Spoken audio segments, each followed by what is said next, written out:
कहाँ है, कैसा है, जानने के लिए कृपया अवश्य सुनिए जगत गुरु तत्वदर्शी संत रामपाल जी महाराज के अमृत वचन। लेकिन जो संत नियम बताते हैं वो आपके लिए लक्ष्मण रेखा होनी चाहिए। उसका उल्लंघन करते सीता का कितना विनाश हुआ, बिरानमाटी हुई और दुनिया मरवा दी। और उन्होंने कहा था इससे बाहर मत जाना तो सुरक्षित रहेगी। तो उस परमात्मा ने जो नियम हमें बना कर दिए हैं ये लक्ष्मण रेखा समझ लेना। अब जैसे एक विवाह हो रहा था किसी का, सामने डीजे बजावे, नाचे कूदे, बहन भी बेटी भी सारी, उनके फोटो उतार रखे। अगले दिन बारात में जा रहे थे, भाई का विवाह था लड़के का, तो उस शहर से यानी रोहतक से कलानौर के पास एक दुर्घटना होगी। वह दुल्हे वाली कार ही टकराएगी किसी दूसरे से, 5-6 मर गए, उसी दुल्हा भी मर गया और उसी परिवार के रिश्तेदार वो खुद मिलकर 5-6 एट द स्पॉट मृत्यु होगी। अगले दिन पेपर में आ रहा था उनका हाहाकार मचाते, बाढ़ पड़ रही, बहन बेटियां बुरी तरह रो रही है, एक दूसरे से लिपट रही है। अब बजा लो डीजे, कोई बात हुई यहाँ पर। तो संत कहते हैं जैसे नानक साहब जी से भक्त प्रसन्न करा करते कोई अनजान से कि महाराज जी आप यहाँ कुछ खोए खोए से रहते हो। तो उन्होंने कहा था भी ना जाने काल की कर डारे, किसी भी ढल जा पास आवे, और जिनाते सरते मौत खुड़क दी उन्होंने केड़ा हंसावे। हमें अपनी मौत दिखाई दे कि ना बेरा के बिजली गिर जाए, यहाँ तक टाइम सा पास करना हमने। फिर पूछा कि हे भगवान क्या आप कभी प्रसन्न नहीं होते? कि प्रसन्न होता हूँ जब मेरे अनुयायी मेरे द्वारा निश्चित किए हुए सत्संग के दिन वापस आ जाते हैं तो उस दिन मुझे खुशी का कोई ठिकाना नहीं रहता। क्यों? क्योंकि मुझे ये खुशी होती है कि इनको कोई काल का दूत नहीं टकराया, इनकी भक्ति का नाश नहीं किया, ये सुरक्षित हैं अभी तक। और जब ये यहाँ से जाते हैं, संसार में सब काल के ही ज्ञान से प्रभावित लोग हैं, ये मुझे चिंता बन जाती है कहीं इनको कोई भ्रमित ना कर दे और इनका जीवन नाश कर दे।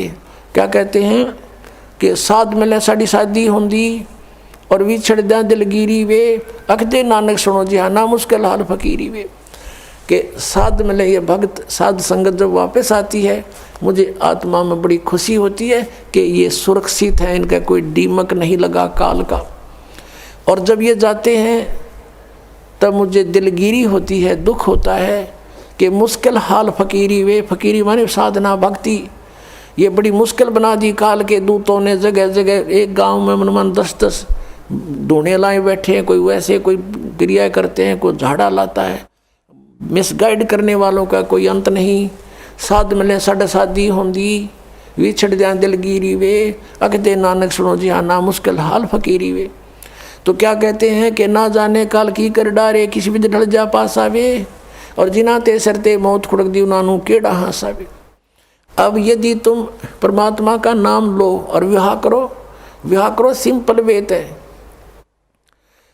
और वैसे नहीं लोग दिखावा नहीं। जैसे हम इस बात से परिचित हों तब हम इससे हट सकते हैं। जैसे गीता जी अध्याय नंबर 7 के श्लोक नंबर 29 में कहा है कि जो तत्ब्रह्म से परिचित हो गया और सारे अध्यात्म ज्ञान से और सभी कर्मों से परिचित हो गया, वही उस परमात्मा के पाने का जरा और मरण से छूटने का प्रयत्न करता है, और नहीं कर सकता। वो तो यहाँ बकवाद देना चाहता है। तो आपको ये ज्ञान होगा कि आपने किसी से दहेज ले लिया, परमात्मा कहते तुमने उस दरगाह का मैल नहीं देखा और धर्मराज के तिल तिल का लेखा। तो आप किसी से पैसे लेते हो रिश्वत से, चोरी से, या वैसे कोई धोखा दे करके लेकर नहीं देते हो, आपने एक एक पाई पाई का हिसाब देना पड़ेगा। तो हम क्यों अपने सिर में दर्द करें? क्या एक दहेज आप लोगे, किसी ने दे दिया आपके 50,000, 1 लाख, 2 लाख गणे दे देगा, क्या उससे आपका सारी आयु व्यतीत हो जाएगी? नहीं हो सकती। परमात्मा पर आधारित होजिए और इस मंत्र का जाप कीजिए, जो दास आपको देगा। आपके भाग्य में ना होगा तो भर देगा, आपकी बेटी की किस्मत को भर देगा भगवान, उसको नाम से जोड़ दीजिए। आपके पुत्र को भी आगे सुख देगा। सारी सृष्टि का पालन करता, और क्या आज हम उसी से सीधे संबंधित हो गए? क्या हमें 2 रोटी नहीं दे सकता? और हमें घृणा नहीं चाहिए, यदि मोक्ष पाना है और जन्म मृत्यु से पीछा छुटवाना है, जरा और मरण से बचना है, तो ये क्रियाएं दास जैसे बताओ ऐसे करना। हमने यहाँ आप कितनी कोठी बना ले, एक कमरे में एक चारपाई पर आपको स्थान मिलेगा, बाकी खाली रहेगी, वो व्यर्थ हुआ। तो व्यर्थ की बकवाद हमारे मन से आप हट जाया करेगी इस ज्ञान के आधार पर। अब कोठी बना रहा था एक व्यक्ति,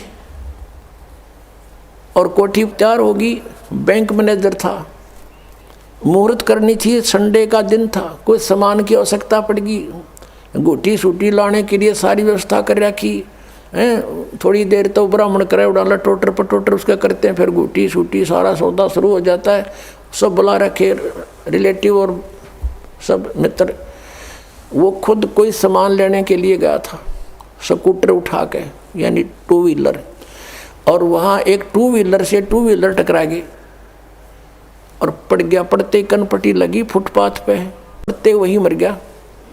अब चाट ले उसको कोठी ने, कई वर्ष की बात है, जब 3.5 लाख रुपए लगाए थे, पेपर में आई थी।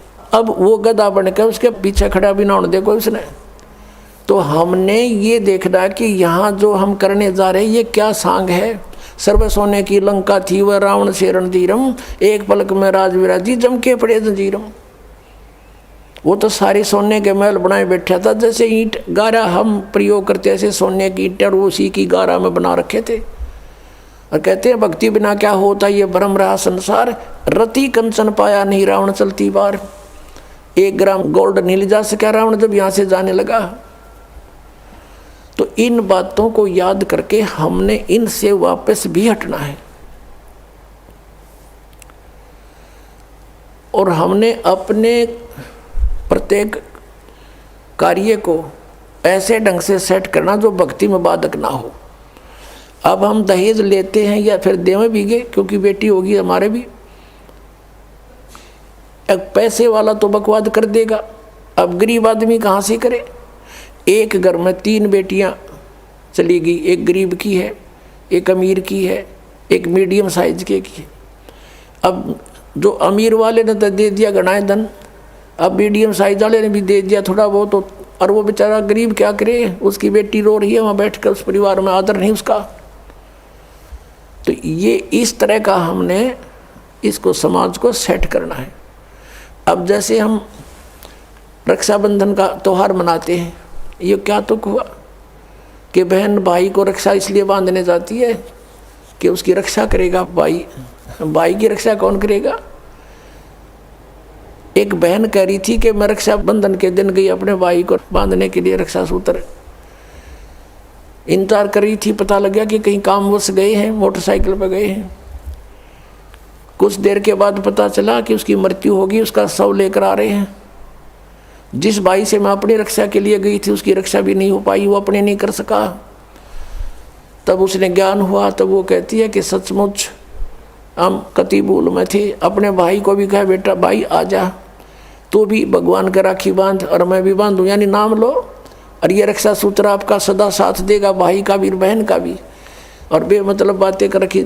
उस रक्षाबंधन के दिन किसी का भाई नहीं है तो रोती है कोने में बैठकर वो बहन। फिर ये बात का सिस्टम, जिस बहन का भाई नहीं है वह दूसरों के मुंह की तरफ देखती है, कौन आएगा हमारे घर। तो पुण्यात्माओं, ये बेमतलब की बकवाद, ये जग की रीत से हमने वापस हटना है और अपने जीवन को नए सिरे से सेट करना होगा। यदि भक्ति करना चाहते हो, समाज के भाव में बहना है तो नो प्रॉब्लम, आप कुछ भी करो, वो आपकी मर्जी, लेकिन भक्ति नहीं चलेगी। तो इस प्रकार हम इन क्रियाओं से भी सावधान होना है, अपने आप को बचा के रखना है, तब हमारी भक्ति प्रफुल्लित हो। फिर क्या बताते हैं कि असंग जन्म तन मरत्या हो गए और जीवित क्यों ना मरे रे। एक तो ये जीवित मरना, इस ज्ञान आधार से सब बकवादें छोड़ देंगे।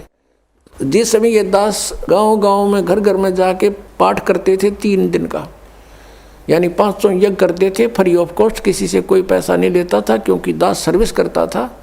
और जैसे सैटरडे संडे की छुट्टी होती थी उनमें जा कर के लाभ उठाता था।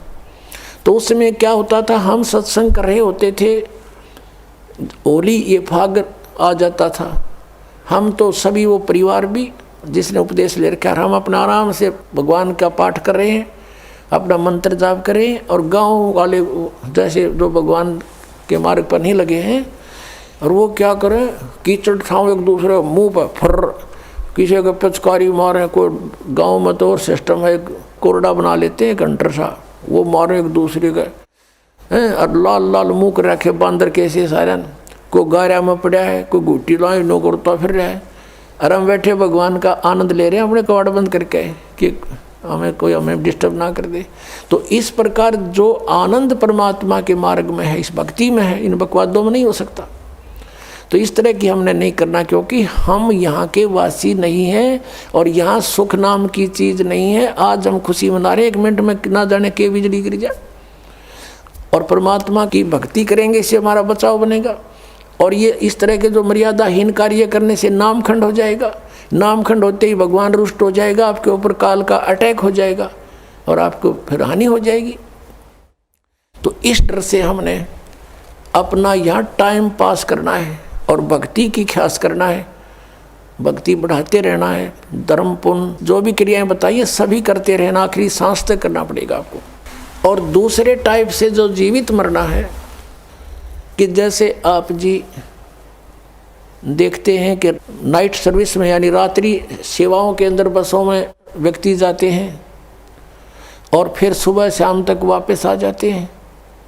वो नाइट सर्विस में किस लिए जाते हैं कि उनको बहुत आवश्यक कार्य होता है और शीघ्र करने के लिए ही वापस आने के लिए गए होते हैं कि शाम तक लौट आऊँ। और ऐसे ही एक रात्रि सर्विस में गया, रास्ते में एक्सीडेंट हो गया, वापस आना था, इतनी शीघ्रता थी उसको, इतना आवश्यक कार्य था कि वापस आना था उसको, और दुर्घटना मृत्यु होगी नाइट सर्विस में। अब वो कहाँ गई वो शीघ्रता, कहाँ गए जिसके लिए पंजे ना टक्के थे, वो क्या ले गया साथ में।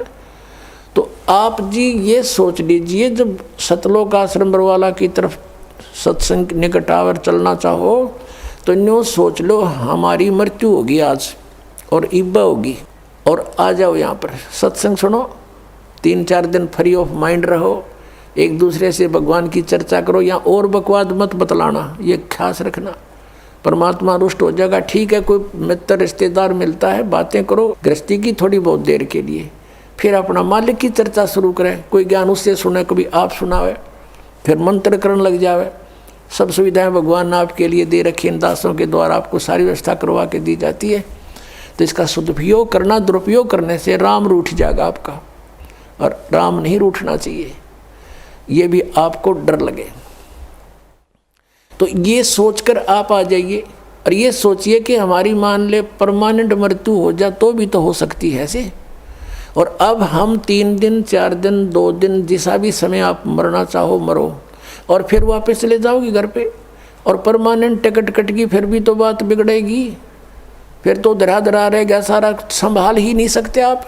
तो अब जा कर के मान लीजिए तुम समझते हो कि कुछ काम बिगड़ जाएगा, तो अभी तो फिर जाकर संभाल सकते हो, परमानेंट तो नहीं मरे।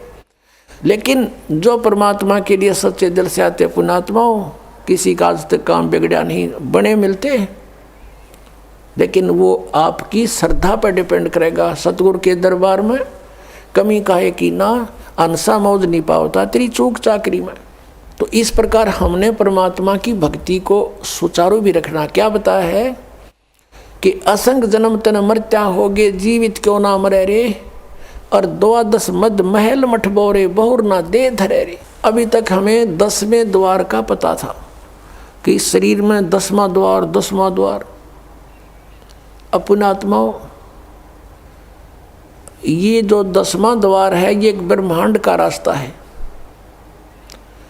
और आपने ये भी सुना होगा कई बार, क्योंकि जो भक्ति मार्ग में लगे उन्हें सब तरह के साधक संत टकराते हैं।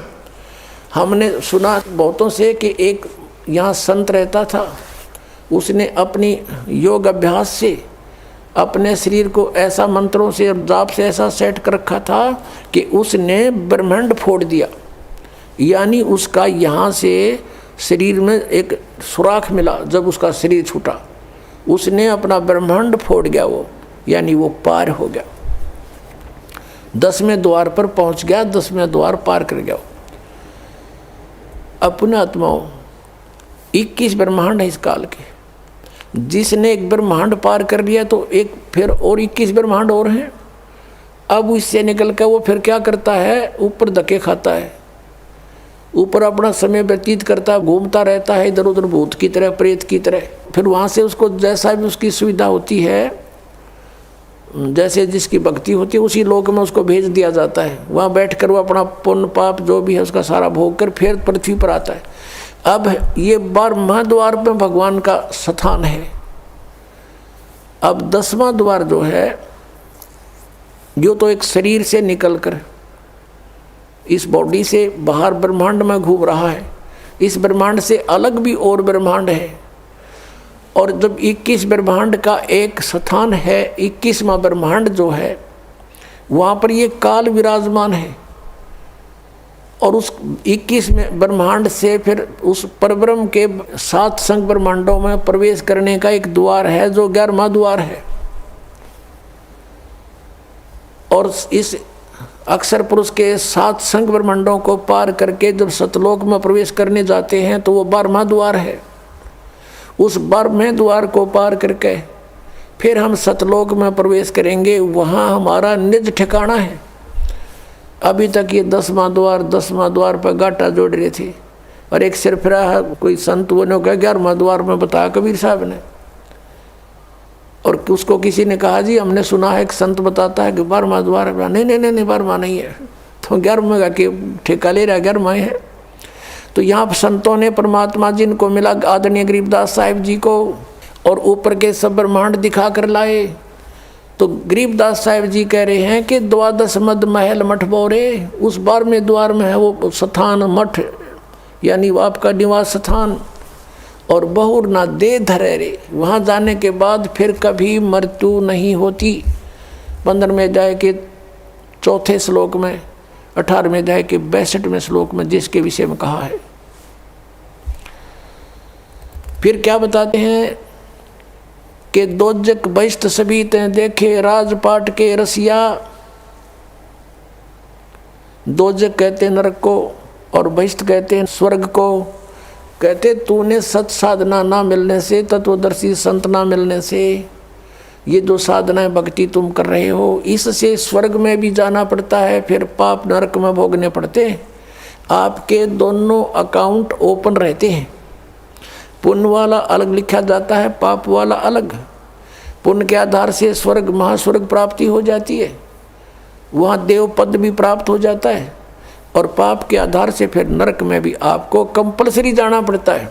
और पूर्ण परमात्मा कबीर परमेश्वर की भक्ति 2 अक्षर के नाम से और सार नाम से करने से, आदि नाम से, तो आपके पापों का नाश हो जाता है। कबीर साहब कहते हैं जब ही सतनाम हृदय धरो भयो पाप को नाश। और जैसे चिंगारी अग्नि की वाई पड़े पुराने घास, आपके युगों युगों के संचित कर्म आपके अंतःकरण में लिखे हुए हैं, और धर्मराज के दरबार में वो सुरक्षित हैं। उन्हीं के आधार से वो आपके प्रारब्ध बनाकर भेजता है। पुण्य जिसके ज़्यादा हैं, पाप कम है, या पाप ज़्यादा हैं पुण्य जैसे हैं, उसी आधार से आपके जीवन में पुण्य और पापों का संयोग करके आपका एक जीवन दिया जाता है।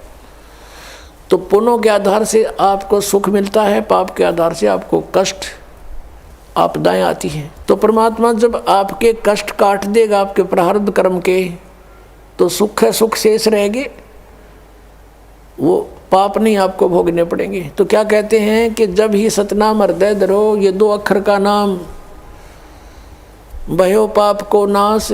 और जैसे चिंगारी अग्नि की भाई पड़े पुराने घास, आपके ढेर सारे लाखों टन पड़ा हो सूखा घास, एक माचिस की सीख जलाकर उसमें डाल दीजिए, सबको सवा कर डालेगा, राख बना देगा। चलेगी हवा वो उधर की उधर, पता नहीं कहाँ की कहाँ राख जाएगी, वो फील्ड क्लियर हो जाएगा। तो क्या कहते हैं जब ही सतनाम हृदय धरो भयो पाप को नाश। और जैसे चिंगारी अग्नि की भाई पड़े पुराने घास, ऐसा नाश कर देगा भगवान। तो क्या कहते हैं दोजक नरक बहिष्ट स्वर्ग, दोजक बहिष्ट सभी तें देखे राजपाट के रसिया। इस राजपाट के सुख को भोगने वाले, इसमें आसक्त अज्ञान प्राणी। और 3 लोग से तरपत नाही, ये मन भोगी खसिया। इस मन की ऐसी गंदी आदत है, इसको 3 लोग भी दे दे तो भी इसकी संतुष्टि नहीं। यदि कोई सरपंच बन जाता है, सोचता है चेयरमैन बनूं, चेयरमैन बन जाता है, सोचे कि एमएलए की बात बने, एमएलए बनते ही सोचता है मैं मंत्री बनूं, मंत्री बनने के बाद अटकल शुरू कर देता है, बिना दाव लगे मुख्यमंत्री, बिना आनंद नहीं। मुख्यमंत्री बनकर सोचता प्रधानमंत्री बनूं, इतने टिकट कट जाए, फिर गदा संतरी बने। तो परमात्मा कहते हैं कि 3 लोग से तर्पत ना ही ये मन भोगी खसिया, 3 लोग दे दे तो भी इसकी संतुष्टि नहीं। अब क्या बताते हैं, सतगुरु मिले तो इच्छा मिटे, यानी संत मिले तत्व ज्ञान दें तो ये बीमारी हटे जिसके लिए हम जीवन नष्ट कर रहे हैं। सतगुरु मिले तो इच्छा मिटे, पद मिल पदे समाना, चल हंसा उस लोक पठाऊं जो आदि अमर अस्थाना। यानी सतगुरु मिलेंगे तो ये तत्व ज्ञान बताएंगे, इससे हमारी इच्छाएं हटेंगी, इन बकवादों की तरफ नहीं जाएंगे। इंद्र दाराज कागदा बेष्टा ना भोगा इंद्राणी नू। जब हमें उस तत्व ज्ञान से परमात्मा के सतलोक के सुख का ज्ञान हो जाएगा, यहाँ की किसी वस्तु में आपकी इच्छा नहीं रहेगी। और यहाँ के स्वर्ग के राजा के राज को भी काग की बीट के तुल्य आपकी आत्मा मारने लग जाएगी। अंतःकरण में ऐसा आपकी भावना बन जाएगी, यह सच्चाई है। जब इंद्र का राज भोगकर फिर गदा बना आग लगे इसे राज के, तो अपने आप आत्मा स्वीकार करेगी, ये मन हट जाएगा, आपको छेड़ाछाड़ी नहीं करेगा फिर, क्योंकि आत्मा जाग जाएगी। अभी तक हम ये मन बकवाद करके यही फंसाए रखता है कि सतगुरु मिलेंगे तो यह इच्छा मिटेगी। और पद मिल पदे समाना, पद के 2 अर्थ यहाँ पर है।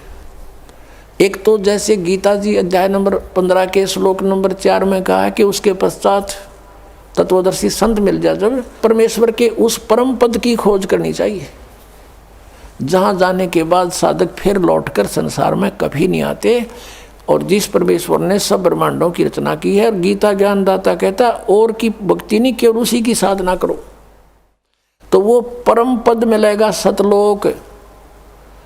और पद मिल पदे समाना, यानी दूसरा पद वे ऑफ वर्शिप, पद्धति, पूजा की जो सत साधना है भक्ति की, उस पद मिल पदे समाना। जब सही भक्ति का मार्ग और 2 अक्षर का नाम मिल जाएगा, सतनाम, जिसमें एक ओम है, एक तत्गुप्त है, और आदि नाम मिलेगा, तब तुम्हें मोक्ष होगा। इन 5 नामों से मोक्ष नहीं, अन्य लाभ यहाँ संसारिक हैं बस। और वो 5 नाम नहीं है जो निरंकार ओंकार, ये नहीं, ये तो यूजलेस है।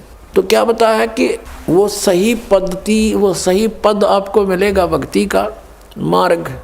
तो उस पद मिल पदे समाना, उस सत साधना की प्राप्ति के उपरांत आपको वो परम पद मिलेगा, जहाँ जाने के बाद फिर लौटकर संसार में साधक नहीं आते।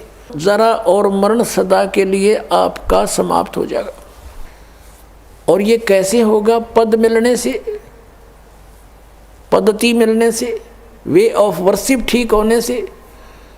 पद मिल पदे समाना। फिर क्या बताते हैं? चल हंसा उस लोक पठाऊं जो आदि अमर अस्थाना। यानी आदरणीय गरीबदास साहब जी कहते हैं, जिनको परमात्मा मिले थे छुडानी गांव में, सतलोक से चलकर आए थे और उनको ऊपर लेकर गए थे, सब ब्रह्मांडों की सती थी, अपनी समर्थता से उनको परिचित करवाया था और फिर उनको वापस छोड़ दिया था उनकी बॉडी में।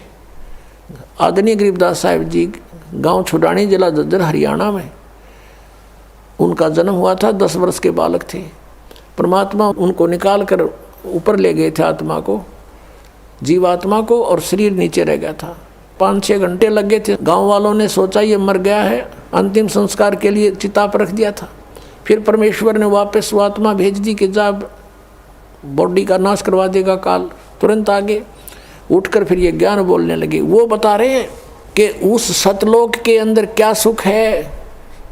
चल हंसा उस लोक पठाऊं जो आदि अमर अस्थाना, सदा से अमर है, जिसका कभी नाश नहीं होता। शाश्वतम स्थानम। गीता जी अध्याय नंबर 18 के श्लोक नंबर 62 में कहा कि अर्जुन तू सर्वभाव से उस परमेश्वर की शरण में जा। यानी गीता ज्ञानदाता से अन्य है, वो परम अक्षर ब्रह्म है। उसकी कृपा से ही तू परम शांति को और शाश्वतम स्थानम, आदि अमर अस्थान, उस सनातन परम धाम को प्राप्त होगा। और यहाँ गरीबदास साहिब जी कह रहे हैं कि सतगुर मिले तो इच्छा मेटे, पद मिल पदे समाना, और चल हंसा उस लोक पठावें जो आदि अमर स्थाना। वहाँ क्या सुख है? चार मुक्ति जहाँ चंपी करती माया होरी दासी, दास गरीब अब है पद पर से वो मिले राम अविनाशी। अविनाशी राम मिलेगा। अपनात्मा यहाँ की जो साधना इस काल सत्र की, ब्रह्म सत्र की चार मुक्तियाँ बताते हैं, और इन चार मुक्तियों का निर्धारित समय होता है। उसके बाद वो जीव उन मोक्ष को प्राप्त करके समाप्त करके स्वर्ग महास्वर्ग में फिर दोबारा इस पृथ्वी लोक पर अन्य योनियों प्राणियों के शरीरों को प्राप्त करता है। इंद्र कुबेर ईश की पदवी, ब्रह्मा वरुण धर्मराया और विष्णु नाथ के पुर को जाकर फिर भी वापस आया। ये चार मुक्ति भी यहाँ नाशवान है यहाँ की। और क्या बताते हैं कि जो सुख तुम्हें इन मुक्तियों से यहाँ प्राप्त है वो सतलोक में सदा बना रहेगा, कभी वो नष्ट नहीं होगा। चार मुक्ति जहाँ चंपी करती, चंपी माने आपके हाजिर खड़ी रहेंगी, उस सुख का कभी नाश नहीं होता, ह्रास नहीं होता, एंड नहीं है।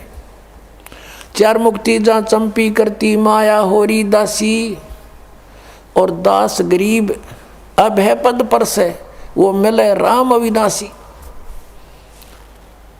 अब जैसे आप जी ने गीता अध्याय नंबर 15 के श्लोक नंबर 16 और 17 में 3 पुरुषों की जानकारी प्राप्त हुई। सरपुरुष तो सीधा ही सर्वान नाशवान पुरुष माने प्रभु, 21 ब्रह्मांड का स्वामी, ये ब्रह्म काल ज्योति निरंजन है। अक्षर पुरुष ये परब्रह्म कहते हैं इसको, जो 7 संग ब्रह्मांड का स्वामी है। इसकी लंबी उम्र आपको बता दी कितनी है, फिर भी इसकी मृत्यु है। इसलिए 15वें अध्याय के 17वें श्लोक में कहा कि उत्तम पुरुष है तो अन्य परमात्मा इति उदाहरते। यह लोग तरम अविषय विवर्ती अवय ईश्वर है। इन दोनों से सरपुरुष और अक्षर पुरुष से तो उत्तम पुरुष श्रेष्ठ परमात्मा तो कोई और है, और वही परमात्मा कहलाता है। परमात्मा का अर्थ है कि जो कभी दुख नहीं दे, श्रेष्ठ आत्मा, कोई मृत्यु नहीं किसी चीज़ का, उसके अंतर्गत उसकी शरण में उसके राज्य में कोई अभाव ना हो, किसी प्रकार का कष्ट नहीं देता, वो भगवान यानी परमात्मा श्रेष्ठ आत्मा होता है। तो वो परमात्मा, और फिर वो ही अविनाशी, अवास्तव में अविनाशी परमात्मा है वो, और वही तीनों लोकों में प्रवेश करके सबका धारण पोषण करता है। जिसका जैसा संस्कार यहाँ भी है वो भी उसी के आदेश से आगे आवंटित होता है, सबको उसी के आदेश से निर्धारित नियम से मिलता है। और यहाँ क्या बताते हैं? चार मुक्ति जहाँ चंपी करती माया होरी दासी, और दास गरीब अभय पद पर से वो मिले राम अविनाशी। ओए होए। गीता अध्याय नंबर 15 के श्लोक नंबर 17 में जिस अविनाशी वास्तव में विनाशी परमात्मा है वो मिलेगा इस साधना से। कौन सी साधना से? राम नाम जप कर थर होई, ओहम सोहम मंत्र दोई। एक सतनाम है 2 अक्षर का, उस 2 अक्षर के सतनाम के जाप से आपका स्थिर स्थान मिलेगा। राम नाम जप कर थर होई, ये 2 अक्षर का मंत्र सोई। ये 2 अक्षर का मंत्र जो है ये है सतनाम, और इससे आपको स्थिर स्थान मिलेगा। राम नाम जप कर थर होई, थर माने स्थाई, स्थाई होना, कभी जन्म मृत्यु नहीं होती, वहाँ चले जाना। अब जैसे एक नामदेव जी महात्मा हुए हैं, जैसे आपको कल भी बताया था, वो पहले ओम नाम का जाप ही करते थे। भले उन्होंने गुरु भी बना रखा था, फिर भी अपनी साधना अपने आधार से ही करते थे, और उसमें पूर्व जन्म की ऐसी सिद्धि भी थी कि उसके कारण परमात्मा ने ही अपने भक्तों की इज्जत रखने के लिए, भक्ति को बनाए रखने के लिए उसके लिए मंदिर भी घुमा दिया था परमात्मा ने। परमेश्वर कबीर साहब चाहते हैं कि भक्ति का नाश ना हो, इनमें आस्था बनी रहे। भगवान है वो ऐसी लीला कर सकता है, और ये काल भगवान चाहता है कि इनको ऐसी साधनाएं बताऊं इनसे कुछ लाभ इनको हो नहीं, ये नास्तिक हो जाएं और भगवान की खोज ही बंद हो जाए। जैसे महात्मा बुद्ध था, पिछले पुण्यकर्मी प्राणी था, स्वर्ग से आया हुआ था, राजा का लड़का था। ये राज अच्छा नहीं लगा क्योंकि वो उस राज के तुलना में ये कुछ भी नहीं है। सीधा स्वर्ग से आने वाले के साथ या और बने, घर भी त्याग दिया, साधना करने लगा, हठ योग शुरू कर दिया, प्राण निकलने को हुए। एक माई ने उसके मुंह का खीर लगा दी गया के अंदर वटवृक्ष के नीचे। धीरे धीरे उसने वो चाटनी शुरू की, आंखें खुल गई, फिर उठ गया, फिर भोजन ठीक खाने लगा। फिर उसने कहा था starvation could not lead to salvation, भूखा मरने से भगवान नहीं मिल सकता। ये उसकी अपनी सोच थी। और फिर उसने जो अपने सत्र का कोई अध्ययन किसी शास्त्र का नहीं किया, पिछले पुण्य अच्छे थे, स्वयं बैठकर साधनाएं करने से कुछ सिद्धियाँ आ गई, उनके वचन में शक्ति आ गई, बोलने की शैली अच्छी होगी, श्रोता बहुत थे, तो पूरा चीन उनका अनुयायी हो गया, पूरा चीन देश। और अनुयायी क्यों हुए थे? भक्ति के लिए।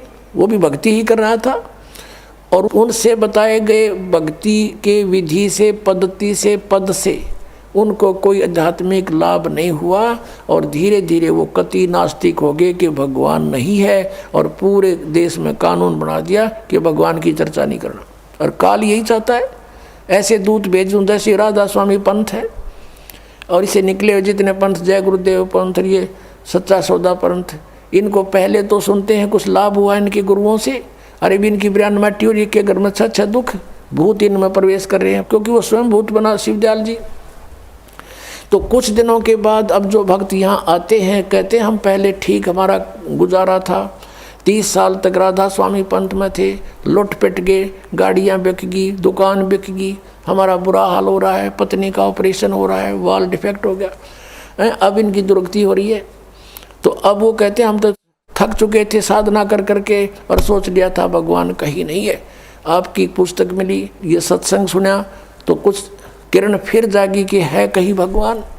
तो काल चाहता है कि इनका बट्ठा बैठा दूं, ये भक्ति करें नहीं, नास्तिक हो जाओ, टंटा कटे, और वो आवे भगवान या उनका कोई दास आवे, उनका भेजा हुआ कोई संदेश वाहक आवे, तो कोई सुने नहीं भक्ति को। सुनेंगे तो यह बात हृदय में जचेगी सच्चाई सारी। तो इस कारण से उसने ये ऐसा कर रखा। तो परमेश्वर जब भी कोई लीला की है नौनी, उसी परम पिता ने आके की है वो सारी, ताकि इनमें भक्ति की आस्था बनी रहे और भक्ति जीवित रहे इस पिछली पीढ़ी तक। अब यहाँ तक इस भक्ति को लाना था परमात्मा ने। अब ये भक्ति अंतिम सांस गिने थी, ये सत्कर मान लेना। और 10-20 वर्ष के अंदर ये सब भक्ति खत्म हो जाती, कोई नहीं राम नाम लेता, और सोच लेते परमात्मा कहीं नहीं है। ऐसे समय में परमात्मा ने आके फिर आप पर मेहर बख्शी है। आप पुण्यात्मा हो, पहले से चार्जड हो, आपके अंदर पिछले जन्मों से भक्ति की प्रेरणा फिर से जाग रही है। इसके कारण आप कोई कहीं किसी पंथ के मिले, कभी किसी संत से मिले, आप भटक रहे थे, आपको ये सत संदेश मिल गया। तो नामदेव जी कहते हैं कि नामदेव जी के बारे में बताया कि नामा छिपा ओम तारी, पीछे सोहम भेद बिचारी, सार शब्द पाया जद लोई, आवागमन भौर नहीं होई। नामदेव जी ने भी इन 2 अक्षर के नाम का, सतनाम का जाप किया। कल आपको बताया था श्री गुरु नानक देव जी के विषय में, उनकी समुद्र की साखी में आपको दिखाया कि वो 2 अक्षर का मंत्र जाप करते थे।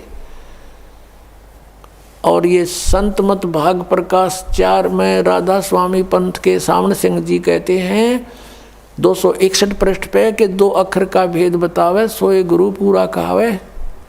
तो पुण्यात्माओं, इस दास के ऊपर मेहर हुई परमात्मा ने ये 2 अक्षर का भेद बताने की। ना ईब से पहले सबको मना कर रखा था परमेश्वर ने, जिनको मिले थे कि ये 2 अक्षर का भेद अभी खोलना नहीं, प्रचार अवश्य करो, लिखते रहो वाणियों में, लेकिन देना नहीं किसी को, क्योंकि कि ये सतनाम और ये आदि नाम है।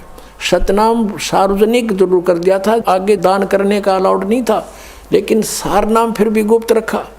परमात्मा कहते हैं सोहम शब्द हम जग में लाए और सार शब्द हमने गुप्त छुपाए। वो सार नाम अभी तक छुपा रखा था। अब इस दास पे कृपा की है, क्योंकि अब ये सभी पंथ नष्ट हो जाएंगे। नष्ट का मतलब है ये वहाँ नहीं रहेंगे, इनके साधक उनके साथ नहीं रहेंगे। जब इस ज्ञान का पता लगेगा, कौन नहीं चाहता भगवान को, कोई महामूड होगा तो पड़ा रहेगा वहाँ पर, उसका कोई लेखा ही नहीं, उसका तो अकाउंट ही नहीं इस मार्ग में।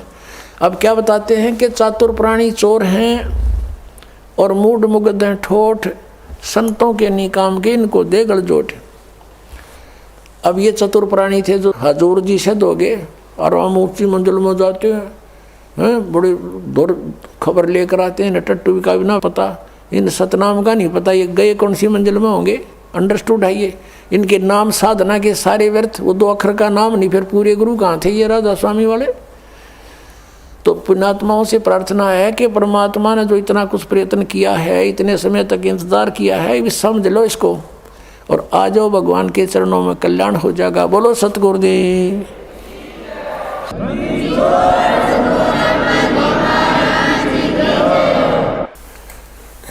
पुण्यात्माओं, आपका सौभाग्य है कि आपको इस सत्संग सुनने को मिला। अभी आपने आध्यात्मिक ज्ञान चर्चा नामक एक विशेष प्रोग्राम साधना टीवी से चलता है और ये एक बहुत परोपकार का कार्य हो रहा है।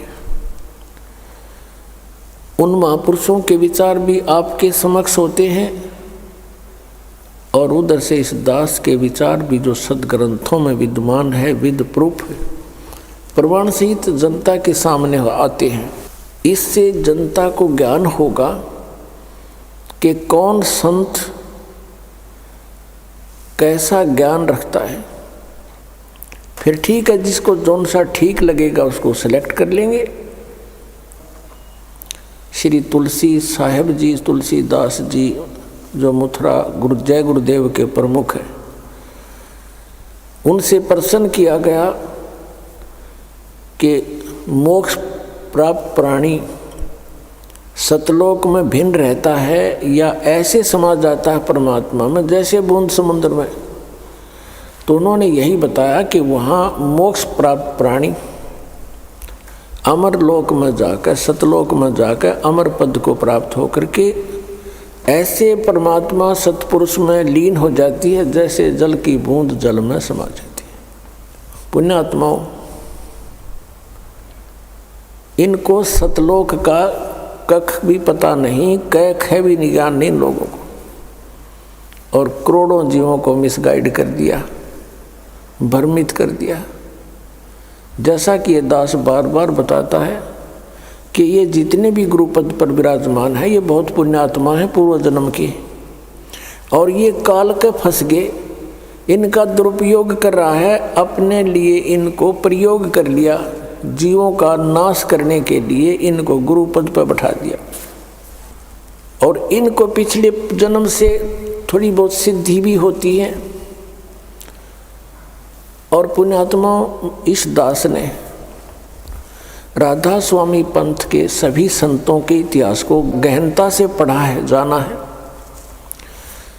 श्री शिवदयाल जी जो राधा स्वामी पंथ का प्रवर्तक माना जाता है, उससे भी ज़्यादा पुण्यात्मा थे ये तुलसीदास जी मथुरा वाले जो जय गुरुदेव पंथ के प्रमुख हैं। उनसे भी ज़्यादा पुण्यकर्मी, अधिक भक्ति शक्ति युक्त थे। उन्होंने तो 18 वर्ष तक, 15 वर्ष, 17 वर्ष जैसे वो बताते हैं, एक बंद कमरे में बैठ कर अपनी बैटरी चार्ज की सिद्धियाँ प्राप्त की। और ये 1954 से सत्संग करने लग गया, ये युवा ही था उसमें। और इसके पूर्व जन्म की इतनी बैटरी चार्ज थी। 1971 में इसने एक भविष्यवाणी की जो कि इस दास के लिए थी। अब पुण्यात्मा आपको फिर दिखाते हैं कि जो संत, ये मानता होती है उन संतों की जो सच्ची बोल देते हैं। इसने 1971 में ये कहा था कि उस महापुरुष का जन्म हो चुका है, वो 20 वर्ष का हो चुका, 7 सितंबर 1971 को। इस दास का जन्म 8 सितंबर 1951 को हुआ। ये आपके पास पुस्तकों में विद्यमान है पहले से ही, कोई यूँ नहीं कि इसको देख कर ईब बताने लग गए हों। 7 सितंबर 1971 को दास पूरा 20 वर्ष का हो गया। 8 सितंबर को 21वां वर्ष शुरू हो गया दास का। उसके विषय में इनकी दिव्य दृष्टि काम करे थी 1971 तक, और 40 साल के बाद आज उनकी दिव्य दृष्टि कति ब्लॉक होगी, क्योंकि वो जो सिद्धि शक्तियाँ थी, भक्ति थी, वो नष्ट होगी। किसी को आशीर्वाद दिया, किसी को किसी प्रकार से इसने भक्ति आगे की को ना, क्योंकि साधना ठीक नहीं थी। इनके मंत्र सभी काल के, 500 नाम काल के। तो जैसे पहले बैटरी चार्ज होती है इन्वर्टर की, वो सब काम करती है, भले ही उसके ऊपर चार्जर ना लगा रखा हो, और वो सब काम करती है। फिर धीरे धीरे बैटरी डाउन हो जाती है और एकदम इन्वर्टर काम करना बंद हो जाता है। कभी झपके मारे, कभी आवे, कभी जा, और फिर कति बंद हो जाता है। आज इस जय गुरुदेव पंथ के प्रमुख श्री तुलसी साहिब की वो सतिथि हो चुकी है। आज इसको कख पता नहीं, और 1971 में इसकी दिव्य दृष्टि काम करे थी। इसने क्या बताया है, देखो इसकी महानता है। अपने से अन्य की बड़ाई बड़ा व्यक्ति कर सकता है, सच्चाई वही बोल सकता है। ये महान आत्मा थे, लेकिन अब ये -0 हो चुके हैं आज के दिन, क्योंकि आगे भक्ति इनकी शास्त्र अनुकूल नहीं, 2 अक्षर का नाम नहीं जिससे कुछ लाभ मिलना था। ये 500 नाम काल के जाप करते हैं और औरों को भी दे रहे हैं, और करोड़ों शिष्य बना करके अपने सिर पर इन्होंने बाहर रख लिया। इनको मिसगाइड करने का महा अपराध कर लिया इस महापुरुष ने। ये और इसको महा कष्टदायक होगा आगे जा करके। 1971 में इन्होंने क्या भविष्यवाणी की, आपके रूबरू कराते हैं। एक पुस्तक है जय गुरुदेव की अमर वाणी, इन्हीं की छापी हुई है, देखिएगा। जय गुरुदेव की अमर वाणी भाग 2। हरिओम मंदिर का लटकटवा दिया इसने, करोड़ों रुपये, अरबों रुपये लगा दिए इसमें। बताइए क्या काम आओगा इसके मेरे पास है। ये है ये महाराज, इनके हाथ गल चुके हैं अभी, पैरों में भी डिफेक्ट हो गया बेचारे के, क्योंकि सत साधना मिली नहीं। पुण्यात्मा थे, भगवान के लिए निकले थे। ये कहाँ से, प्रकाशक कौन है, दिव्या शर्मा, 88 साकेत कॉलोनी, मथुरा उत्तर प्रदेश। मुद्रक हैं अर्जेंट प्रिंटर्स, पुराना बस स्टैंड, मथुरा उत्तर प्रदेश। अब देखिएगा इसके 50 पृष्ठ पर आपको दिखाते हैं। ये 50 पृष्ठ है। शाकाहारी पत्रिका 7 सितंबर 1971 को इसने अपनी स्टेटमेंट दी है। इस पत्रिका में यह छपी थी, उसमें से संग्रह करके पुस्तक बनवाई है। 7 सितंबर 1971 को ये क्या कह रहे हैं कि वो महापुरुष 20 वर्ष का हो चुका है। दास का जन्म 8 सितंबर 1951 को हुआ, तो 7 सितंबर 1971 को ये दास रामपाल दास 20 वर्ष का हो चुका था। 8 सितंबर को 21वां वर्ष शुरू हो जाता है। इन्होंने क्या कहा है यहाँ से देखिएगा। ये है, ये यहाँ से हम यहाँ से पढ़ेंगे अपने मतलब की। इसके अंदर जो लिखा है, वह अवतार जिसकी लोग प्रतीक्षा कर रहे हैं 20 वर्ष का हो चुका है। कब? 7 सितंबर 1971 को। और यदि उसका पता बता दूं तो लोग पीछे पड़ जाएंगे। अभी ऊपर से आदेश बताने के लिए नहीं हो रहा है। मैं समय का इंतज़ार कर रहा हूँ और सभी महात्माओं ने समय का इंतज़ार किया है। समय आते ही सबको सब कुछ मालूम हो जाएगा। 7 सितंबर 1971 को। अब 59 पृष्ठ पर देखो।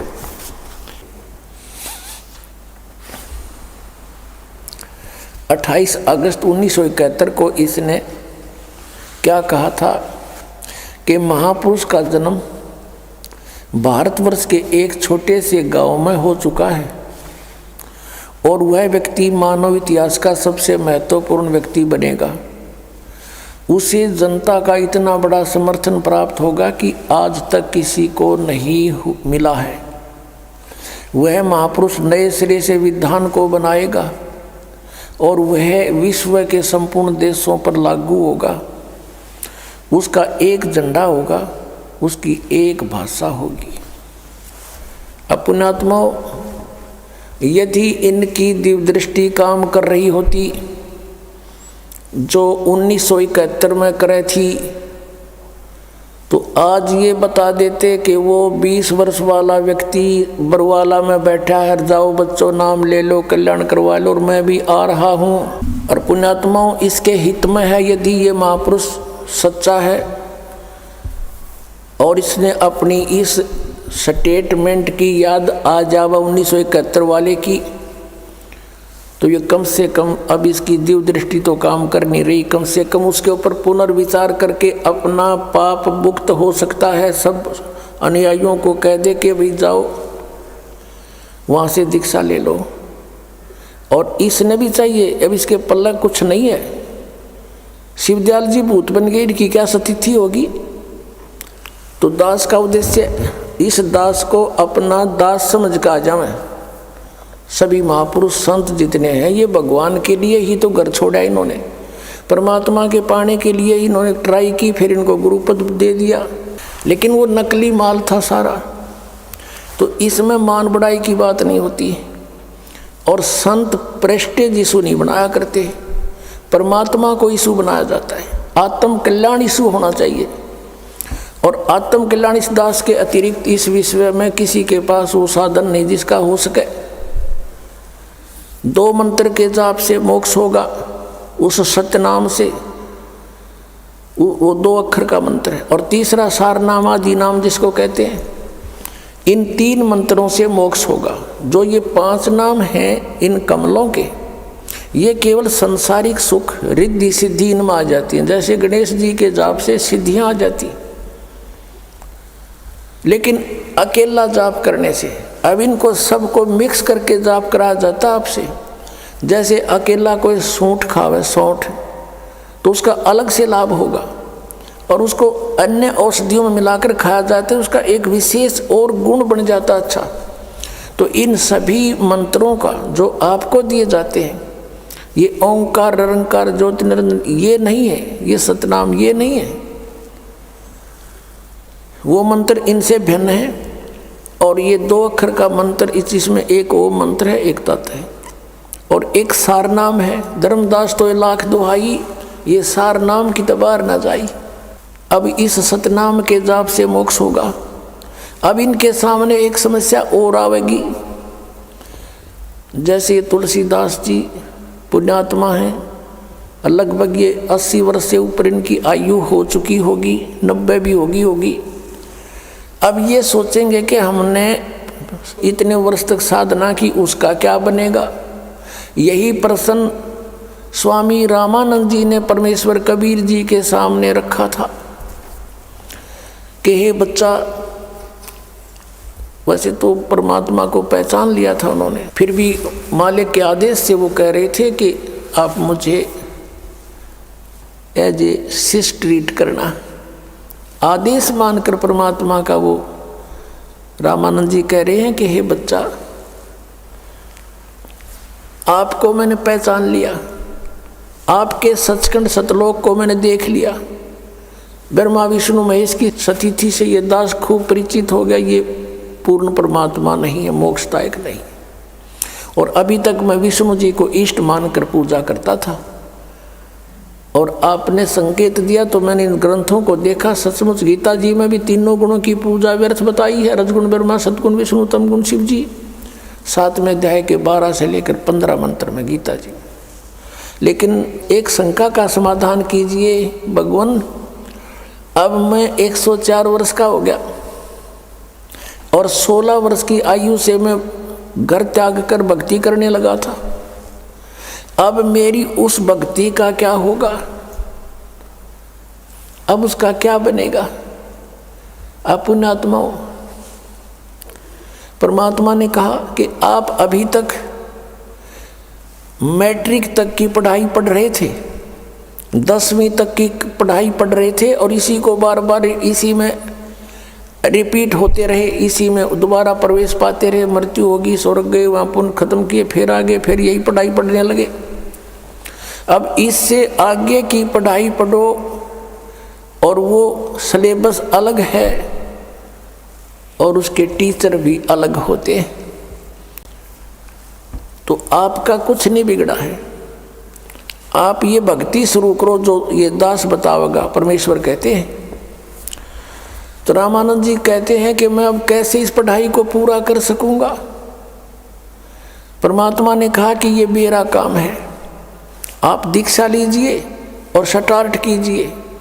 और कहा कि जीवन तो थोड़ा ही भला, जब सत सुमरण हो और लाख वर्ष का जीवना कोई लेखे दरे नहीं कोई। अगर सत साधना है, शास्त्र अनुकूल साधना है, 2 मंत्र की साधना है, तो जीवन तो थोड़ा ही भला। जब ये सच्चा सुमरण हो, ये सही मंत्र हो और लाख वर्ष इस गलत साधना के से कहते लिखत रहने को। और पुण्यात्मा इस सतनाम के एक सिमरण का ये श्वास से सिमरण होता है। कबीर साहब कहते हैं, कहता हूँ कई जात हूँ, कहूँ बजा के ढोल, और श्वास जो खाली जात है यो 3 लोक का मूल। आइए अब हम उन श्रद्धालुओं के अनुभव जानते हैं जो जगत गुरु तत्वदर्शी संत रामपाल जी महाराज जी से दीक्षा प्राप्त कर चुके हैं तथा उनके द्वारा बताए गए भक्ति मार्ग पर चल रहे हैं। नमस्कार जी। नमस्कार सर। क्या नाम है बहन जी आपका? प्रतिमा दासी। बहन जी आप कहाँ से आए हैं? भगत जी में जिला सतना एमपी। बहन जी संत रामपाल जी महाराज से नाम दीक्षा आपने कब ली? सर मैंने 5 फरवरी 2018 को संत रामपाल जी महाराज से दीक्षा ली। बहन जी संत रामपाल जी महाराज से नाम दीक्षा लेने से पहले क्या आप कोई भक्ति साधना भी करते थे? सर मैं संत रामपाल जी महाराज से भक्ति साधना करने से पहले मैं देवी देवता की पूजा करती थी, खास करके काली माता की मैं बहुत भक्ति करती थी। 9 दिन मैं व्रत उपवास करती थी, जो कि मैंने पानी भी नहीं पीती थी, निर्जला उपवास करती थी और पैरों पे चप्पल भी नहीं पहनती थी और 9 दिन बहुत भक्ति करती थी। ये भक्ति साधना करते हुए मुझे कोई लाभ तो नहीं हुआ, पर ढेर सारी हानियाँ हुई। सबसे पहले तो मुझे ये हानि हुई कि मेरे को हमेशा बुखार और मेरे को पेट पे दर्द बना ही रहता था, जिसके कारण मैं किसी भी कार्य में ध्यान नहीं लगा पाती थी, ना पढ़ाई पे, किसी भी चीज़ पे। और जब मैं मंदिर जाती थी, किसी भी तरह की कोई भी मंदिर में जाती थी, तो मुझे ना महाकाली जैसा प्रकोप होता था, तांडव टाइप का करती थी, डांस करती थी उन्हीं की तरह। और महाकाली का सीरियल वगैरह कुछ भी देखना मुझे बहुत पसंद था, मतलब महाकाली मुझे बहुत अच्छी लगती थी। पर इसके साथ साथ मुझे तकलीफ भी बहुत होती थी। उसके दौरान मुझे बीमारी भी हुई, कैंसर होते होते रह गया मुझे। मेरा ऑपरेशन हुआ तो बताया गया कि अगर आज आपका ऑपरेशन नहीं होता तो आपको 24 घंटे के अंदर वो पंपिंग हो जाता, सिस्ट में पानी जो था वो पंपिंग होता, जिससे आपको बीमारी हो जाती, वो कैंसर का रोग हो जाता। तो फिर संत रामपाल जी महाराज की शरण में आप कैसे आए? सर मेरे को एक दिन, जहाँ मैं जॉब करती थी, ऑफिस था, कलेक्ट्रेट ऑफिस में मैं जॉब करती थी, वहाँ पे प्राइवेट सेक्टर पे एक शिष्या थी संत रामपाल जी महाराज जी की, जिनका नाम मंजू दासी है। उनके हाथ पे मैंने वो टेली काउंटर देखा था, तो मैंने पूछा था कि ये क्या चीज़ है, मुझे बताओ। तो उन्होंने संत रामपाल जी महाराज के बारे में बताया मुझे, और मैंने उनको अपनी समस्या बताई कि अगर मुझे ये समस्या ठीक होती है तो मैं गुरु जी से नाम दीक्षा लूंगी। तो उनके बताने अनुसार उन्होंने मुझे मंदिर लेके गई। उन्होंने कहा आप केवल मंदिर चलो मेरे साथ और आपको कुछ भी नहीं होगा, आप मेरे साथ रहोगे। सर मैं मंदिर पे गई उनके साथ, और जैसे ही मंदिर में मैं जाती हूँ, जैसे कि दरवाजे से ही मुझे वो चीजें चालू हो जाती थी, मैं नाचने लगती थी। मगर जब उनके साथ गई तो जब तक वो मेरे साथ थी मुझे कुछ भी नहीं हुआ। मुझे लगा ये कैसे, मुझे बहुत सॉफ्ट लगा कि आखिर मुझे हुआ क्यों नहीं कुछ, क्योंकि मुझे हर मंदिर में होता था, पर उनके साथ जब मैं गई तो मुझे कुछ भी नहीं हुआ। तो मैंने कहा कुछ तो पावर है आपके पास, आपके गुरुजी में, जो मुझे ये चीजें होने नहीं दे रही है। तो फिर मैंने उनसे पूछा कि आखिर मुझे ये संत रामपाल जी महाराज जी से दीक्षा लेने के लिए मुझे क्या करना पड़ेगा। तो उन्होंने बताया, सबसे पहले उन्होंने जीने की राह, ज्ञान गंगा, गीता तेरा ज्ञान, हमने 3 पुस्तकें बताई, जिनमें से मैंने जीने की राह उनसे ली। और जीने की राह जो मैंने सृष्टि रचना पढ़ा तो मेरे समझ में आई कि ये भक्ति कैसी थी और हम कर कैसे रहे थे। भक्ति हम जो कर रहे थे वो शास्त्रों के विरुद्ध कर रहे थे, मगर जो भक्ति गुरु जी बताते हैं, संत रामपाल जी महाराज बताते हैं, वो शास्त्रों के अनुकूल है। वो साधना हमें करने से हर तरह का लाभ मिलता है। तो जैसे ही मैंने जीने की राह को स्टडी किया और 3 दिन मैंने एक दिन रात एक कर दिया। जैसे मैंने उसको पूरा स्टडी किया, उसके बाद मुझे ज्ञान हो गया कि आखिर शास्त्रों के अनुकूल साधना है क्या और उससे मुझे कैसे लाभ मिलेगा। जैसे ही मैंने उसको गुरु जी से नाम दीक्षा ली, संत रामपाल जी महाराज जी से, वैसे ही मुझे नाम दीक्षा लेने से पहले ही सारे लाभ होने लगे। मुझे वो चीजें जो भूत प्रेत बाधा थी, जो मुझे तकलीफ थी, सारी छू हो गई। और 5 फरवरी 2018 को मैंने संत रामपाल जी महाराज जी से दीक्षा ली। तो क्या संत रामपाल जी महाराज से नाम दीक्षा लेने के बाद आपको कोई लाभ प्राप्त हुए? जी सर, मुझे सभी सुख मिलने लगे।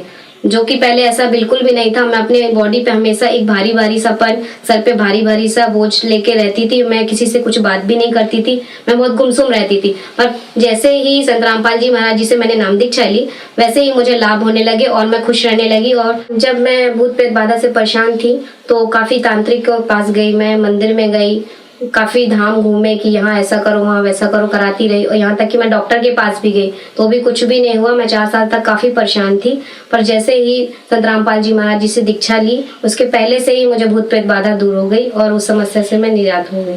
मुझे थायराइड की बीमारी थी, जो कि दवा चल रही थी मेरी कंटिन्यू। डॉक्टर ने बताया था, पहले तो क्लियर ही नहीं हो रहा था, काफी डॉक्टर के पास गई। फिर लास्ट जब बीबी गुप्ता इंदौर के डॉक्टर हैं जो MBBS, उनके पास गई, तब उन्होंने फाइंड किया कि आपको थायराइड है और काफी ज्यादा था और मैं चल भी नहीं पा रही थी। बहुत जल्दी जल्दी थोड़ा सा भी चलती थी तो मुझे सांस फूलती थी और चक्कर भी बहुत ज्यादा आता था। जब गुरु जी से, संत रामपाल जी महाराज जी से नाम दीक्षा ली तो धीरे धीरे वो भक्ति करने से थायराइड की बीमारी मेरी ठीक हो गई। आप रिपोर्ट भी देख सकते हैं, मैं अपने साथ रिपोर्ट भी लेके आई। मुझे जो थायराइड था, इस रिपोर्ट पे आप देख सकते हैं कि मुझे थायराइड था, बट गुरु जी की, संत रामपाल जी महाराज की दया से मुझे थायराइड अब बिल्कुल भी नहीं है, मैं स्वस्थ हूँ। मेरे को छोटी बहन ने गुरु जी को, मतलब जो संत रामपाल जी महाराज है, उनको चेक करने के लिए उनकी भक्ति कितनी शक्ति है, उनमें कितना पावर है, इसके लिए उन्होंने, मेरी छोटी बहन ने मुझे चाय पे जहर दे दिया था, जहर की गोलियां दे दी थी, टैबलेट, जिसकी वजह से मुझे, उनको ये लगा था कि ये मर जाएगी और भक्ति नहीं करेगी।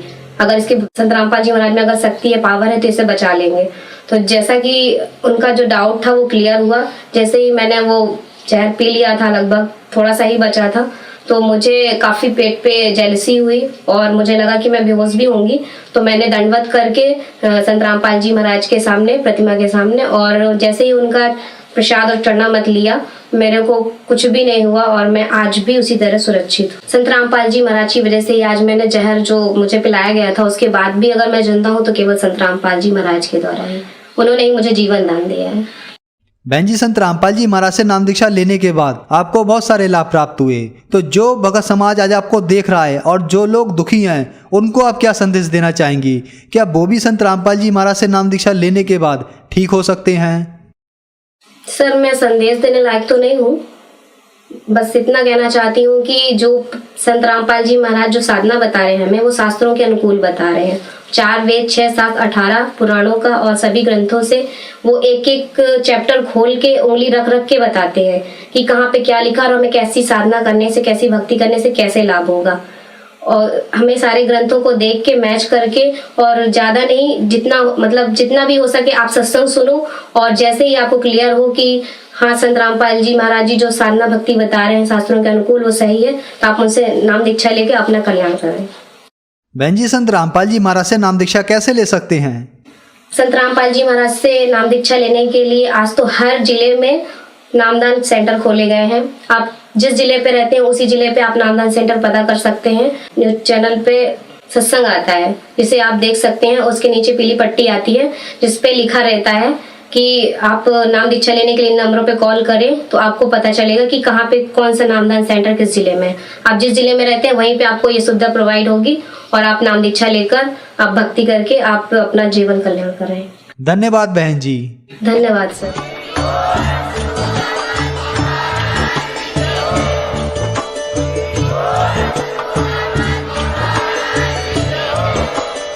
आप सुन रहे थे जगत गुरु तत्वदर्शी संत रामपाल जी महाराज जी के मंगल प्रवचन। अधिक जानकारी के लिए विजिट कीजिए हमारी वेबसाइट www.jagatgururampalji.org। संत रामपाल जी महाराज जी के शुभ आशीर्वाद से पूरे विश्व भर में 500 से भी ज्यादा नाम दीक्षा केंद्र हैं, जिन पर संत रामपाल जी महाराज जी द्वारा ऑनलाइन निशुल्क नाम दीक्षा दी जा रही है। अपने नजदीकी नाम दीक्षा केंद्र का पता करने के लिए संपर्क करें 8222888054।